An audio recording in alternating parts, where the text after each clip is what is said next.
పోతుంది. అవునా కదా? 2 రోజులు హాలిడేస్ వస్తే అమ్మ స్కూల్ ఎప్పుడు అయిపోతా ఎదురు చూస్తారు.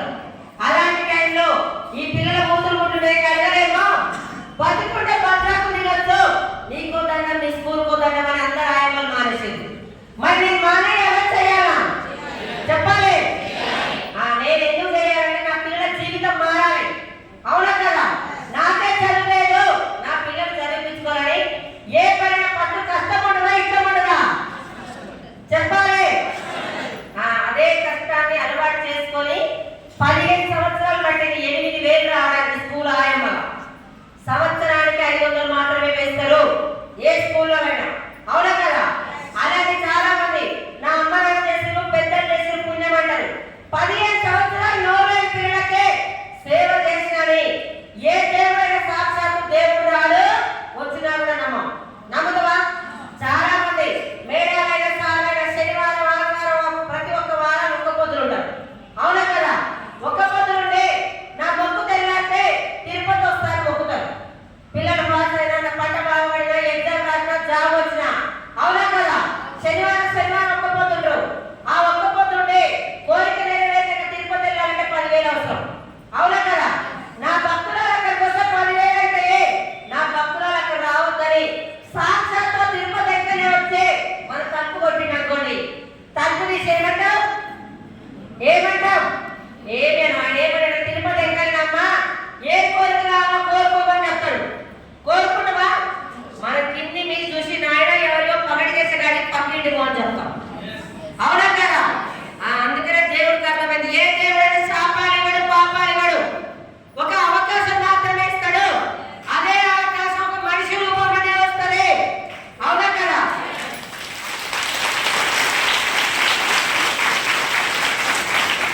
అదే అవకాశం మా గ్రేట్ అక్కడ పాఠశాల రూపంలో వచ్చింది. వెస్టేజ్ అనే అవకాశం.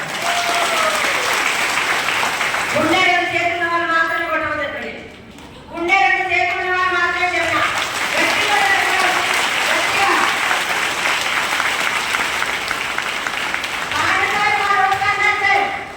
నేను స్కూల్కి వెళ్ళాలంటే బస్ ఎక్కాలా చెప్పాలి?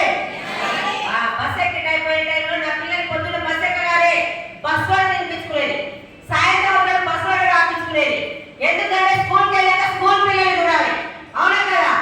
చూసి చూసి చూసి అమ్మ మీరు ఏ పని చేస్తారు, మీ పిల్లలు మీతో పాటు ఎందుకు అడిగాడు.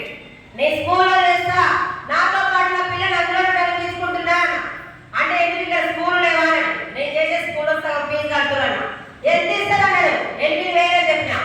1,000 రూపాయలు బస్ మిగిలేదంట ఎంత? 7,000 సరిపోతున్నాయి. సరిపోకపోయినా ఇదే జీవితం. మీ స్కూల్లో ఆయమ్మ టీచర్ అనుకుంటారు ఏమన్నా చేసేది. సరే ఒక్క మీటింగ్ రండి బాగుంటది అన్నాడు. ఏ మీటింగ్ అడిగినా కంపెనీ పేరుకి నేను కండక్టర్ జాబ్ చేసుకుంటూ చేస్తున్నా, నేను ప్రొడక్ట్స్ వాడుకున్న వేరే వాళ్ళకి షేర్ చేసిన, నలుగురు చెప్పిన 18,000 ఫోన్లో వాట్సాప్ పెట్టి ఫోటో చూపించండి. నమ్మబోతాయిగా? ఏ మీటింగ్ అడిగినా ఇలాంటి కొన్ని ప్రొడక్ట్స్ ఉంటాయి. ఎక్కడికి రావాలి అన్నా వనస్థలపురం అని చెప్పిండు. మా ఊరు నుంచి వనస్థలపురం పోవాలంటే 50 రూపాయలు కిరాయి. అవునా కదా? ఇప్పుడు ఇక్కడికి వచ్చిన వాళ్ళందరూ కూడా చుట్టుపక్కల వాళ్ళందరూ సిద్దిపేట వచ్చేది. అవునా కదా? ఇప్పుడంటే బస్ ఫ్రీ కదా? నేనేమైనా మీటింగ్ రావాలంటే ఎన్ని కట్టాలి అన్నా 1 రూపాయి కట్టొద్దన్నాడు. 1 రూపాయి కట్టొద్దు. మరి షాప్ ఏంటి అడిగిన వనస్థలపురం అన్నాడు. వనస్థలపురం పోయి తెచ్చుకోవాలంటే 50 రూపాయలు కిరాయి. అదే కిరాయి పెడితే మన కిరాణా షాప్ లో 2 సబ్బులు వస్తాయి. వస్తేరా?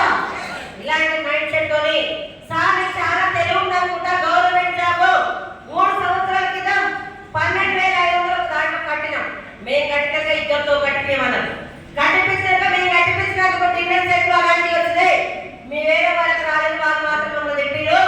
మీరు కూడా జాగ్రత్త, మా ఊళ్ళో చాలా తెలివికల్లోళ్ళు, ఏమైనా తేడా వస్తే మీకు గవర్నమెంట్ జాబ్ కూడా పని చేపిస్తాను. నేను పాఠశాల సలహాలు ఇచ్చాను.